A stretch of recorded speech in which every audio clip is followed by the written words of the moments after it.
अस्सलामुअलैकुम। शेर कायद में हवा का कम दबाव मजीद शिद्दत इख्तियार कर चुका है, जिससे तूफ़ानी बारिश का इम्कान है। शहरी एहतियात करें। क्या आप हालात हाज़रा से आगाही हासिल करना चाहते हैं?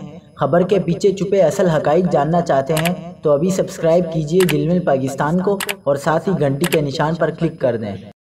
आपको बताते चलें कि चीफ मेट्रोलॉजिस्ट सरदार सरफराज के मुताबिक हवा का कम दबाव जुनूब मशरिक में बहीरा अरब में मौजूद है। कराची में आज रात और कल इस सिस्टम के तहत तेज़ बारिश हो सकती है।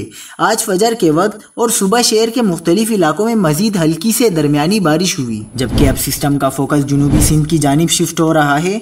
आज रात से लेकर कल रात तक कराची में इस सिस्टम से सबसे ज्यादा बारिश के इम्कानात होंगे और कराची के करीब जबरदस्त गरज चमक वाले बादल बनना शुरू हो गए हैं। रात से गरज चमक और तेज हवाओं के साथ दरमियानी से तेज बारिश का सिलसिला शुरू होने का इम्कान है, जो वक्फे से कल रात तक जारी रहेगा।